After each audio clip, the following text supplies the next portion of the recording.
welcome to Nordic E-commerce Summit 2021. This is the keynote session with amazing Erik Zetterberg from Singular Society. My name is Mikko Rekola. I am the lead growth hacker at Woolman, Europe's biggest Shopify Plus agency. Erik has background at H&M, Amazon, and Net-a-Porter. So please, Erik, tell us your story. Yeah, first of all, thanks for having me, Mikko. It's a pleasure to be here today and be able to share a little bit about myself, but mainly about Singular Society.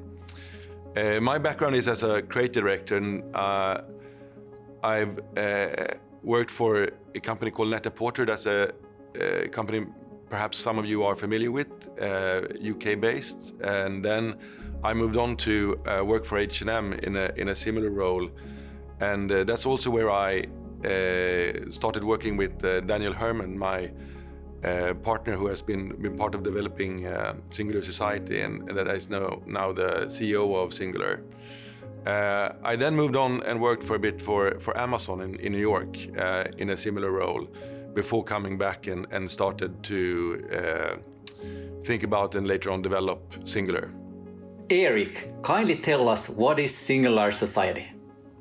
Singular Society is a membership-based brand that offer products as a service rather than a source of income. So for a small monthly fee, our members get access to products of the highest possible quality at the price of what they cost to make. So basically we make, our income comes from the subscription fees and not the products we sell, responsibly made by some of the best manufacturers in the world. So the mission we're on and the problem we're trying to solve ultimately is to enable high quality to a larger extent of people than traditionally has been possible, so that we in effect can help people buy less but buy better things. That's great. Erik, we have worked together as Woolman takes all care of their clients like hand in hand. So could you tell about the inspiration behind Singular Society? How does it work? Membership system you have built. What's all behind that? Yes, of course. I'd love to, Mikko. When I came back to Sweden after my time at Amazon, Daniel, my old colleague from H&M, and I started talking as we're also close friends and realized that we have worked for a big chunk of our adult lives for really big companies, and there is this urge within us. I mean, that's not a business reason necessarily, but from a personal perspective, that it would be fun to be part of something new and to be able to come in early on that and be part of shaping that. And then we sort of changed our perspective into more of a macro perspective and said, all right, so what should we do? And I think we had, I know we had tons of really, really bad ideas. And it took us longer than I would like to admit to come up with what we ended up with. But we did approach it from a macro perspective, all right? We said, we're quite sure that what the world needs is not just another brand. There are plenty of brands out there, and a lot of them are really good at what they do. So we have to solve a problem of some kind, and we need to make sure that it's needed and solves a problem, basically. And looking at the industry as a whole, we realize that there are very few winners. It's a tough climate out there. It's an old model and it generates very few winners. And it is tough, and it has been for many years. So looking or sort of dissecting it from a macro perspective, we looked at it from the customer perspective and realized that a lot of times customers aren't getting great value back. And I guess it's this conflict of interest between a company, a retail company and a brand, and the customer, where customer always want best value, whereas the company or the brand, they make money from adding a profit margin, a gross profit margin to what they sell. And that's necessary too. And if you have those poles and then somewhere in between, they need to meet. And most often that means that it's a compromise on both ends. And so we saw that, they're not running together, they're running towards each other, basically. And on the business side, running a business that's based on traditional retail means that it's quite high risk involved, and it's quite cash flow heavy. And then I guess you have sort of this third bucket, which is, sustainability, which we all need to take seriously. And I'm not by any means saying that we are a sustainable company, but I do think that we have figured out a couple of mechanisms that at least will enable us to get there quickly and to make at least somewhat of a difference. And this is where we spent 6 months just coming up with bad idea after bad idea, and we said all of those classic ones, like what if we skip marketing, what if we do that, and it's just that it didn't really change the model enough. And then we broadened our view even further and said, what has happened in other industries, and looking at what's happened to entertainment and to music, and somehow people aren't really buying CD discs anymore or renting videos from a Blockbuster, and just realizing that the companies that has really changed industries, they have all pivoted towards a subscription-based model. And then we thought, can we do something similar for retail? Can we make that work? And we made some early calculations and thought that this could really work. And then we started looking at the net effect and said, all right, so how will this come out, like from a business perspective, from a customer perspective? And we realized that if we, as a company, pivot towards making our money from a subscription fee instead of the products we sell, the value for the customer is incredible. Like it blew our minds really in terms of where we ended up. And from a business perspective, we realized that we have direct contact with our members or customers, if you will, and we know how many they are. We will somewhat quickly know what they ask for and want, so that we can order fair amounts of that and be sure to be able to sell it. So there's a lot less risk involved as well.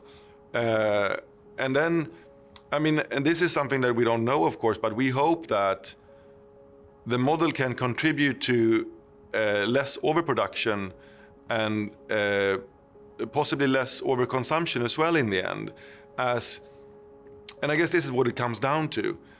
The model allows us, because we think that there are enough also like low quality products on the market, but the big problem in retail is that when you go up and try to make something in really high quality, it becomes incredibly expensive quite quickly because of the profit margins that you add. So this is the problem that we wanted to solve. We want to try and democratize quality, basically. And we think that this model can achieve that. That's truly amazing, Erik. What were some of your business goals in the marketing from the very start, and how did that all happen, and what's your promise to the customers? The promise to our customers is to offer our members uncompromised quality at the price of what it costs to make. So what that means is that our process differs a bit when we develop our assortment. So we have no separate agenda than them. Since we don't make money from what we sell, we offer our products as a service instead. And in that sense, all that really matters to us is to make sure that we service our members' needs and wants to the best of our ability. So then, when we have identified a product that we think that our members need and want, we then try and find a manufacturer that we believe are some of the or the best in making that specific product or category of products. And then we develop those products, and cost is almost a consequence rather than something that we work towards. And then we offer them to the members. In doing so, we have thought that, one of the fundamental ideas is that if we put all the value back to the customer, then perhaps, it's still early days and we're humble since this is different, but by offering them maximum value, there's nothing else to shave off, that we can earn a organic growth trajectory, and that we have the opportunity to thrive from word of mouth as well. And that's where we are today, but I'm not saying that's the end goal, but we haven't pushed into marketing that heavily yet. Erik, that's truly amazing. What about your customers? Who is your customer and what kind of segmentation have you done so far? So we had when we started working with this last fall, we did focus groups, and our assumption was that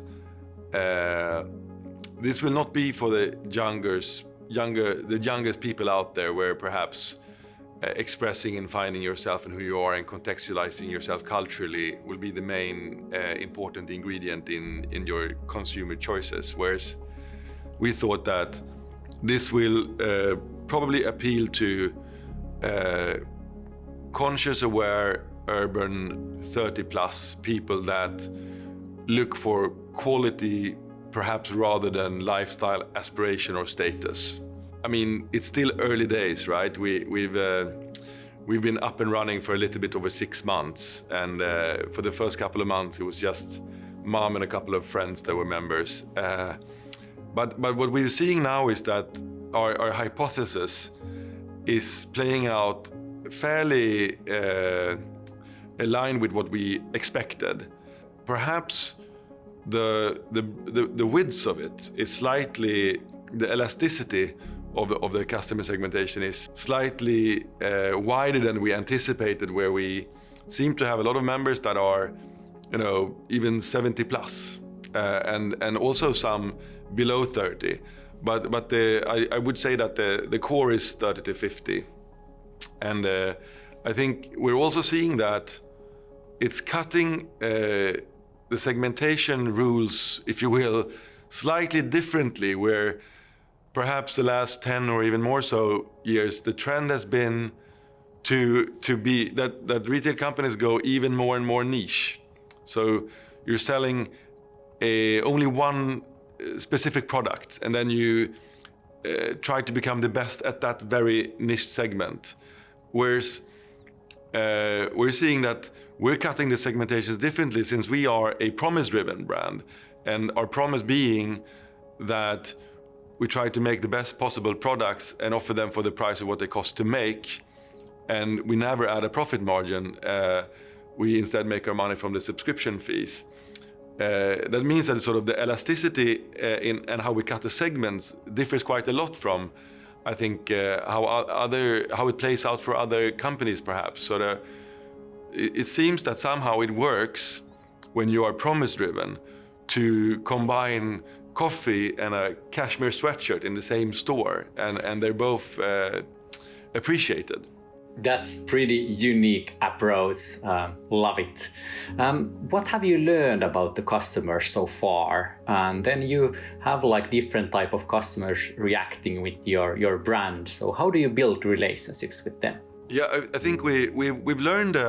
We learn every day. I think, and I hope that will continue. But we have learned that since the business model is different, the mechanisms is also different in terms of how the customers approaches the concept. So we're seeing different behaviors where some become very frequent shoppers and they buy everything, whereas other people are within our segment and our assortment quite a lot more niche, and they buy maybe just a thing or two every now and then that has a disruptive value towards what they cost to buy, and I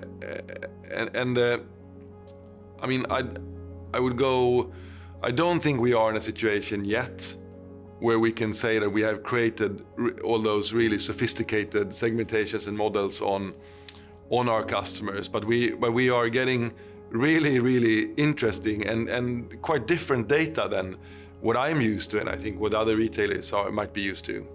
Great. And what about then the location? So do you feel that this concept can take you global? that is one of the appeals with Singular Society, that it has a high scalability, where I think as long as we honor our promise of uncompromised quality at what the price it costs to make, there's really no category or segment or product that we could approach, as long as it's something that resonates with our members and something that they feel is relevant. And we sometimes joke about it. If in the end our members say that, guys, you can stop with everything, all we want is hand soap, then we're a hand soap company. But so far, it isn't the indicators that we're receiving. It's rather that they seem to enjoy the mix, and that there also are new arrivals coming in, and that one other, like the fundamental assortment strategy that we launched with, seems to work quite well, where we divide our assortment into two basic buckets, where one is high frequency purchases, such as bathroom items like shampoo, conditioner, hand soap, coffee, olive oil, scented candles, and then socks. And then on the other end, there's the sort of more seasonal and single purchase items, like a heavy goose down puffer, or a really big cast iron pot, or a really wonderful blanket, things that you buy and that hopefully will last for a lifetime. And I mean, our dreams and ambitions, I'm not saying that we're there yet, but it's definitely our ambition is to make products that can travel to the next generation. And I have this dream of sitting in a wheelchair, hopefully many years from now, but one day, surely, and seeing our raincoats walk by on the street on someone's kid or grandkid. That's truly amazing. And if we go to more like tactical marketing, you're using Klaviyo as your email automation tool. So what are you doing differently compared to the others? What kind of emails are you sending out? And what kind of communication do you believe in when sending automation? That's a great question. Klaviyo has been, together with you guys, of course, Woolman, a great partner in this, where we, I think it's connected to a couple of different things, where our customers are not the youngest on the market, which means that most of them still read their emails. So actually our newsletters are at the core of our communication, apart from what we have on our own channels, if you will, the store and the website. But so we have a couple of really like simple principles, if you will, where when we send out the newsletter, it has to be relevant. It can never be just about us. It has to be something that we think and deem that our members, that they want this information, that it contains actual information. And since we don't add profit margins, we can never really base them on sales or discounts this week again, or anything like that. It has to be substantial. So for us so far, we've approached it, and I think that goes even beyond the newsletters, that when we look at our relationship with our members, it's very different than how you would approach selling products traditionally, where the short term really matters and you need to meet your weekly goals, whereas for us it's a service. And for that to play out well over time, we have to have a long-term perspective. That's all that matters, the relationship and the loyalty that we are able to build with our community of members. That if we become good at that, it will become a good business over time. And if we don't, then not, obviously. But so we look at it almost as a friendship relationship, and a healthy one, I should add. So that, I mean, I guess we all have one or two of those friends that keep texting you time over and time over with perhaps less interesting messages. And then after a while, you start thinking that, all right, yeah, I'll answer him, but maybe not today, or maybe not directly. And then time pass, and you almost stop reading them. So we've also said that, pace matters, and This goes against a lot of other strategies that I myself am on the receiving end of from other brands, where we try to send almost as few newsletters as possible, but make them matter. So right now we're on a weekly to bi-weekly pace, and we always focus them around new products that we're launching that is coming into the store, and we always try to connect on a more personal level in contextualizing them with the story, and then going into why we made the products and why we think it makes a difference, and why it matters that we did it.